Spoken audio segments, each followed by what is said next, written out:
menyimpulkan. Jadi ini di perjanjian lama, inilah langit pertama, bumi pertama.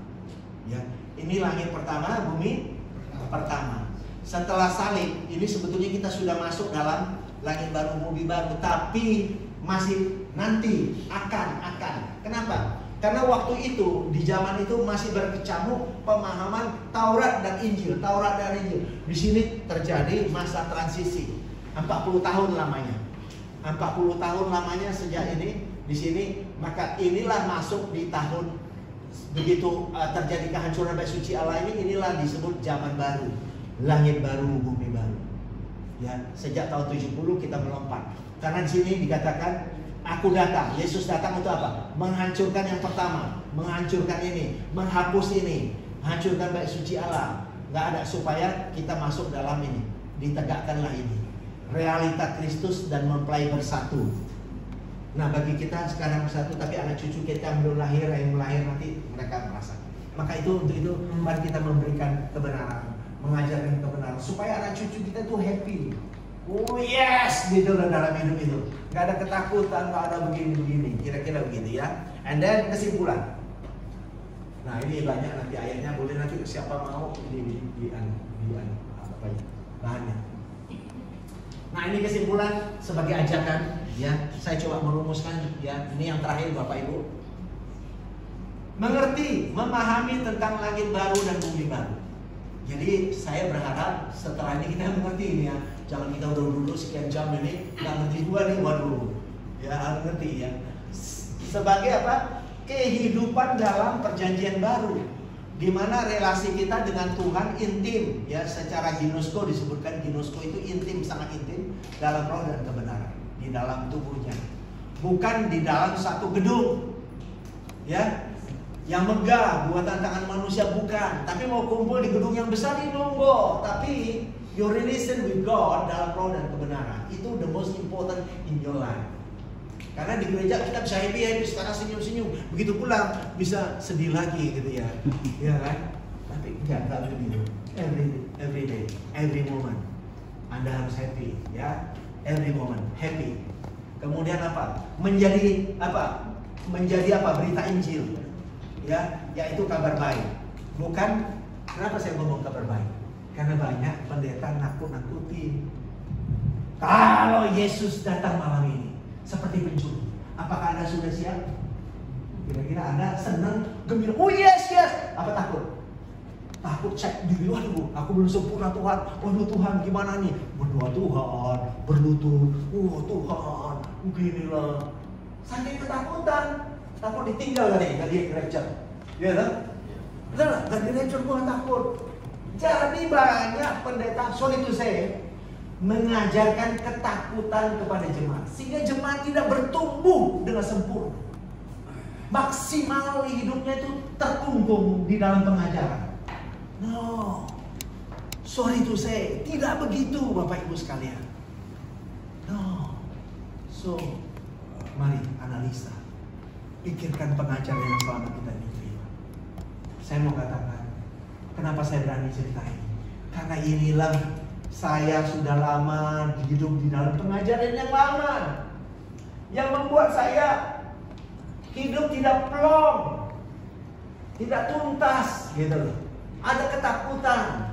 Kalau terjadi rapture, gue diangkat nggak ya? Wah gimana ya?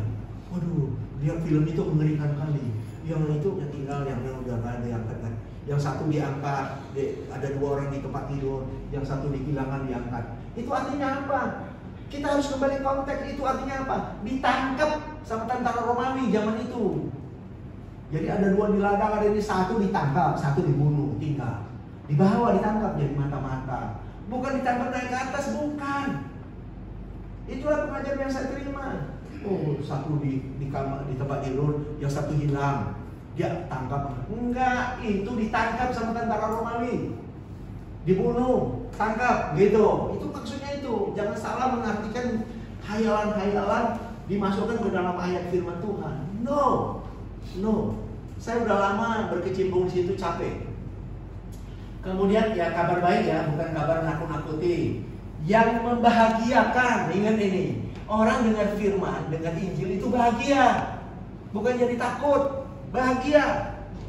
bahwa kehidupan di langit baru bumi baru sebagai satu fakta, bukan nanti-nanti, adalah kepastian yang kita hidupi dalam dimensi spiritual.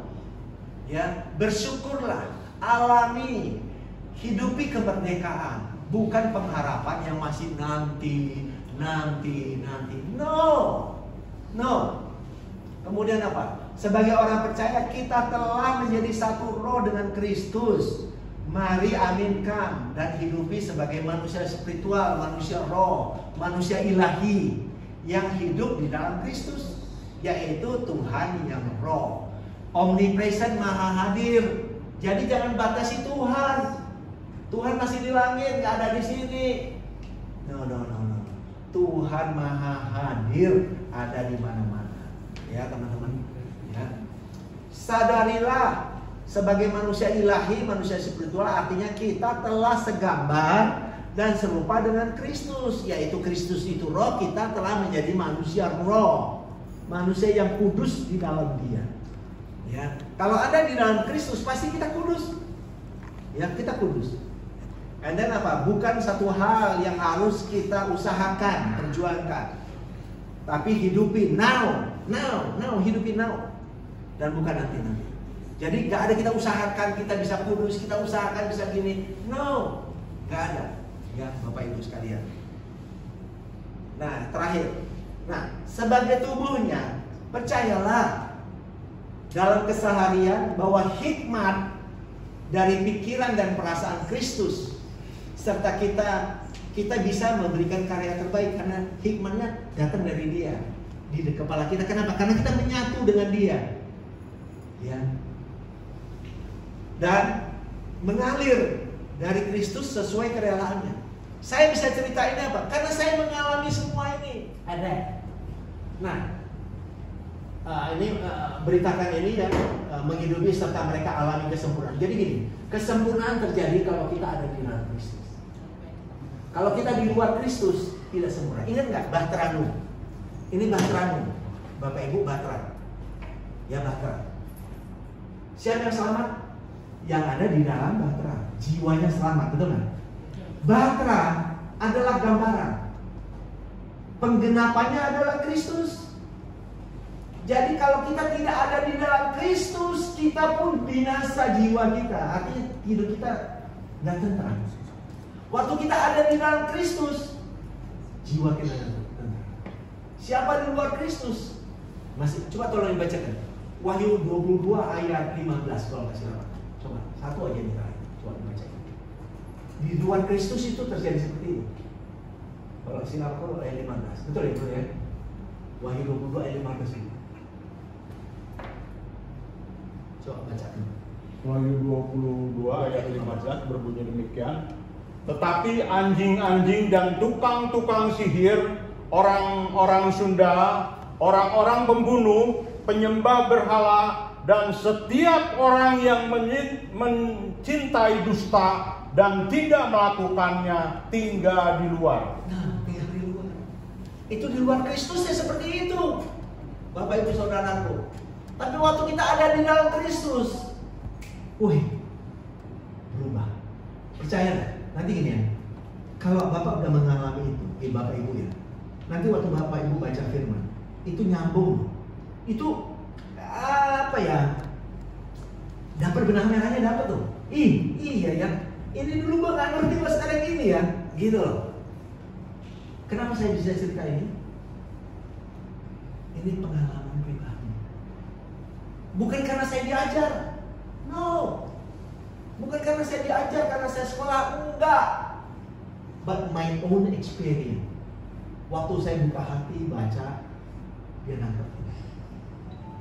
Orang mau tanya itu ya kita yang penting udah ngerti benang merahnya itu, yang lainnya cuma ngikutin, kira-kira begitu ya. Itu. Nanti Bapak Ibu boleh deh. Nah, ajakan saya, mari be happy in Christ Jesus. Dan dalam setiap tarikan nafasmu, ya kan, miliki relasi intim ginosko, ya, dalam roh dan kebenaran. Mau sedang nyetir, mau sedang mau tidur, mau sedang masak, miliki be happy in your life. Ya. Kemudian apa? Awasi diri kita, awasi ajaran kita, dan bertekun. Sehingga apa? Bertekun dalam arti bukan apa-apa, artinya kita menyatu dengan Dia. Artinya kita tetap apa ya? Connect dengan Dia, connect terus dengan Dia. Sehingga kita sebagai orang-orang yang kita layani selamat, ya, selamat dan kita pun selamat. Hidup di dalam Kristus, ya. Jadi kita hiduplah di dalam Kristus.